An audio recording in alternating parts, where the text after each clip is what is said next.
Bonjour, ici Inde Kadouri pour Goûter le Québec. Eh bien, je suis une passionnée du café. Je suis algérienne d'origine, canadienne, québécoise maintenant. Ça fait plus de 20 ans que j'habite au Canada. Et je travaille comme professionnelle du café. Je suis représentante et barista pour Edika. Eh bien, un barista, c'est un spécialiste du café. On veut avoir une approche globale. Donc, bien sûr, savoir réaliser les cafés. C'est de comprendre tout ce qui touche le grain de café et aussi d'essayer de faire la traduction vers la personne qui choisit et boit le café, que ce soit dans un établissement ou à la maison. Donc c'est vraiment un travail, je dirais, de synthèse. Donc le fruit, en fait, c'est le noyau d'une cerise qui pousse sur le caféier. Et il pousse à travers plusieurs pays dans le monde, dans ce qu'on appelle la ceinture du café.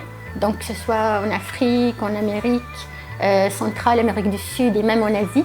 Et puis le café est fabriqué à partir du noyau qu'on torréfie, qu'on cuit à sec.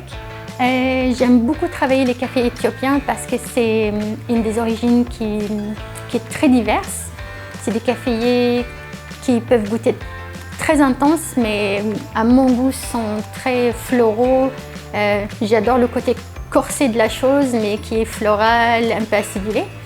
Ou mon premier café remonte à très loin parce que moi étant algérienne d'origine, les Maghrébins on boit du café vraiment très tôt. Mais maintenant avec du recul, je pourrais plus dire que c'était du sucre au café. Je mettais beaucoup de sucre dans mon café, dans mon thé. Maintenant je peux juste plus boire du café sucré comme ça, mais je pourrais dire peut-être que j'avais peut-être 12 ou 13 ans les premières fois que j'ai trempé mon petit croissant ou ma baguette dans le café au lait de ma mère.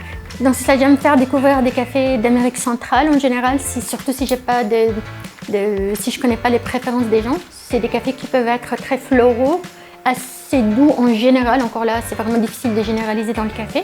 Le pays producteur de café que je préfère, c'est l'Éthiopie parce que c'est là, mais vraiment c'est quelque chose de très personnel. C'est là où je retrouve la saveur des saveurs que j'aime le mieux.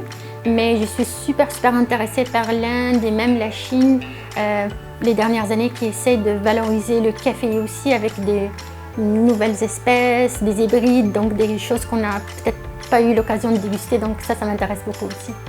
Le corps dans le café, c'est ce qu'on utilise pour décrire en fait la lourdeur, la saveur complète en bouche. La première chose qu'on va percevoir, c'est vraiment l'arôme. Donc c'est qu'est-ce qui est vraiment volatile dans la gorge, dans le nez. Le corps lui-même, c'est comment la texture, la lourdeur en bouche, la longueur en bouche de votre café. Donc si vous buvez un café, des fois pour apprécier ça et le séparer du reste, ce qu'on va faire, on va se pincer le nez. Est-ce que c'est un café qui est lisse? Est-ce qu'il est léger? Est-ce qu'il est éclatant? Est-ce qu'il est pétillant? Est-ce qu'il est terreux? Donc c'est vraiment plutôt les sensations sur la langue, sur le palais, mais plutôt vers des sensations que je dirais plutôt tactiles. L'acidité et l'amertume du café, c'est des termes utilisés pour décrire plutôt, bien sûr, la saveur en bouche, mais c'est des termes techniques aussi pour aller chercher un petit peu le niveau de torréfaction. En plus du terroir, d'où vient le café. Le terroir combiné avec la cuisson, la torréfaction. Si j'ai un café qui est très puissant, qui a beaucoup de précurseurs de goût et que je le torréfie peu, il va rester beige pâle. En général, ces cafés-là vont avoir leur goût intensifié, mais plutôt visible par rapport à de quel terroir vient ce café-là. Si on prend un café d'un terroir et qu'on torréfie plus longtemps, plus chaud, il va venir plus foncé en général. On appuie plus longtemps, on a caramélisé le sucre plus longtemps, l'acidité baisse beaucoup. Donc des cafés plus pâles vont avoir en général une acidité un peu plus élevée. Ils vont être plutôt vifs en bouche, un petit peu presque pétillants selon les espèces et le terroir. Mais ça va être des cafés plutôt aromatiques. Ou une boîte de nettoyant à café, ça c'est très important.